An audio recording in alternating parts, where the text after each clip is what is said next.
दूसरी जो चीज हिंदुस्तानियों में है, खास करके जो परदेश में छूटी है, उनके नैतिकता का बल कम है, लेकिन भौतिकता का बल वहां जबरदस्त है, क्योंकि उनको भौतिक चीजों में कोई दिलचस्पी नहीं, भौतिक चीज उनको कोई मनोरंजक नहीं लगती। पर हिंदुस्तानियों की तो आके हर एक दुकान में जब तक उसका सब एडवर्टीजमेंट पढ़ के वो न हो जाए तब तक उनको चैन नहीं आता। हर पीछे मुड़ मुड़ के पढ़ेंगे हर एडवर्टीजमेंट, यहाँ क्या मिलता है, वहां क्या मिलता है, यहाँ क्या खरीदना, वहां क्या। और जब प्रदेश में भी ये जाते हैं तो बाजारी की धुन में रहते, बहुत शर्म आती। और जब यहाँ से भी प्रदेश में जाते हैं जो शादी वादी होके जाते हैं, वो तो इस कदर भौतिक लोग होते हैं कुछ समझ में नहीं आता कि उनकी भौतिकता क्या है। गणपतिपुणे में भी ऐसा दिखाई देता है कि लोग यानी ये कि भाई साहब हमें एक चीज मिली है लेकिन अभी तक हमें ये चीज नहीं मिली तो ये भी दे दीजिए। कितना ओछा, सब पैर की ठोकर पे होना चाहिए। तब आपने कहीं अपनी आंख उस निराकार के ओर उठाई कि जहां सारी भौतिकता ठोकर पे। जब तक ये शान आपके अंदर नहीं आएगी तो आप कहाँ के सहयोगी हो सकते हैं। तुकाराम को देखिए, ठीक है आप जिस पोजीशन में है उसके तरह से रहिए। जैसे राजा जनक थे, राजा थे तो राजा बन के रहते थे, पर सब ठोकरों पे चीजें रखते थे। और जब तक आपके अंदर ये भौतिकता बंधी हुई है तो आपका पहला ही जो चरण है वो मंदिर में ही नहीं आ सकता। श्री गणेश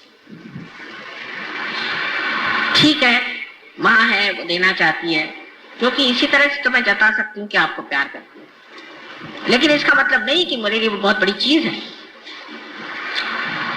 बहुत बार शब्दों से नहीं कहा जा सकता। मेरे कटाक्ष को आप समझ नहीं पाते, तब हो सकता है चीजों से ही मैं जाहिर करना चाहती हूँ कि मैं आपके साथ हूँ और आप मेरे साथ हैं, आप मेरे बच्चे हैं। लेकिन इसका मतलब नहीं कि आप पागलों जैसे भौतिकता पे लुटे रहे। और कभी कभी तो इतना कमाल होता है कि किसी को कोई चीज दे भी दो तो कहते साहब ये तो चीज मैं पहनती नहीं हूँ, मुझे ये चीज नहीं चाहिए, मुझे दूसरी चीज वैसी मैं पहनती। धन्य आप। अरे भाई, शबरी के जिन्होंने झूठी बेर खाए, विदुर के घर जिन्होंने जाके साग खाया,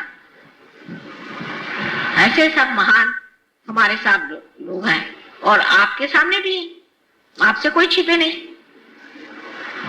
तो फिर इस तरह की बातें करना, ओछापन, छोटी चीज, अगर माने छोटी सी भी चीज देती तो वो बहुत ऊंची समझ के सर पे रखना, ये तक अगर आपको नहीं आता है तो आपकी सारी फैशन और आपके सब बेकार।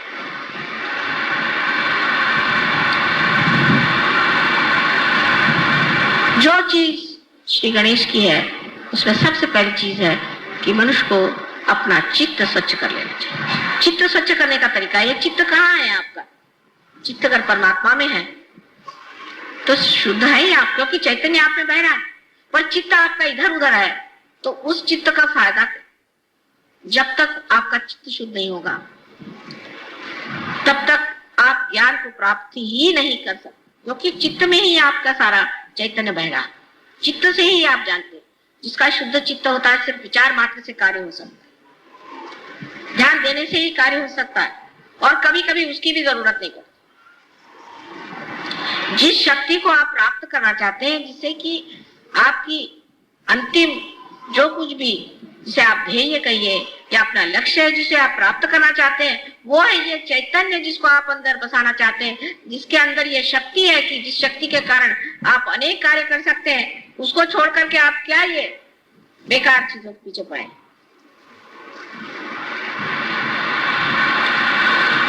चित्त सारा इसमें रहेगा कि सहयोग में आने से हम कितने रुपए पैसे कमा सकते हैं, नहीं तो क्या क्या चीज मार सकते हैं।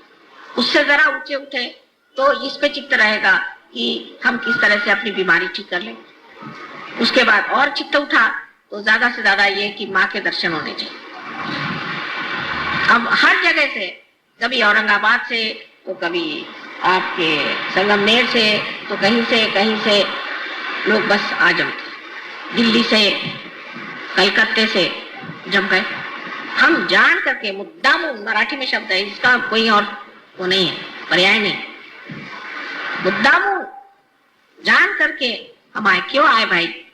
मेरे पास टाइम नहीं है, क्या मुद्दा बुना है कि सबसे लड़ाई करने का, कि माँ के दर्शन हम दर्शन करें। दर्शन तो तुम्हारे हृदय में ही हो सकते हैं। अरे तुमको इतनी शक्ति दे दी, उसके ही दर्शन करो, वो बहुत है।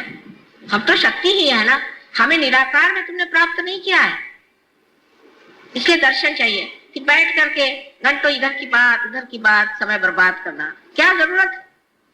शक्ति स्वरूप होने में आप स्वयं शक्ति हो सकते, लेकिन ये रुकावटें कब जाएंगी और कब हम समझेंगे कि हम स्वयं वो शक्ति स्वरूप हो सकते हैं और हमारे अंदर इतनी शक्तियां हैं, उसके अंदर हमें रममान होना चाहिए, जिसके कारण कुछ भी ना करते हुए सारा काम हो जाए।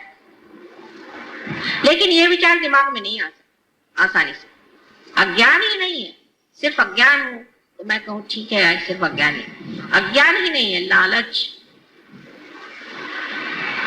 जो जकड़े हुए हमें, और दूसरी ममता माया, ये मेरा लड़का, ये मेरा बेटा, ये मेरी बेटी।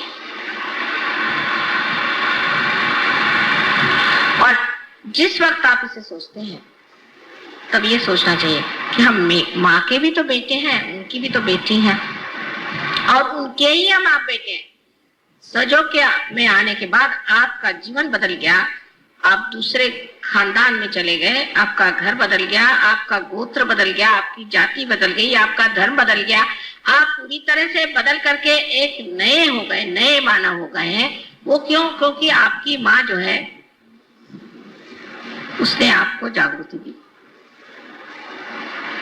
तो आप सब पूरी तरह से बदल गए। जैसे एक गणेश जी को बनाने से हमारे हजारों काम, करोड़ों काम हो जाते हैं, क्योंकि उनके अंदर पूर्णतया माँ पे ही श्रद्धा, माँ के ही लिए सब पूर्णतया शरणागत होने की स्थिति है। सो जब तक वो शुद्धता हमारे हृदय में नहीं आएगी, जब तक हमारे मन में हम उस शुद्धता को प्राप्त नहीं करेंगे, तब तक वो शरणागति आएगी नहीं। ये तो ऐसा ही है कि जब तक आप गंगा पर नहीं जाएंगे और उसमें गगरी नहीं डुबाएंगे और गगरी के अंदर अगर जगह नहीं होगी तो उसमें पानी कैसे आएगा? ये सीधा हिसाब। सो जरूरी है कि हम अपने चित्त को शुद्ध करें, और चित्त को शुद्ध करके वो शुद्ध चित्त ही हम अपने माँ को दे सकते हैं। अशुद्ध चीज से तो हमें तकलीफ ही होती रहती है।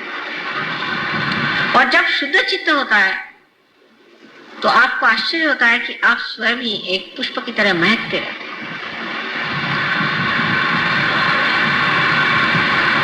और आपको देख करके मैं भी बहुत प्रसन्न हो जाती हूँ कि हाँ, क्या मेरा बेटा खड़ा हुआ है, क्या मेरी बेटी खड़ी है।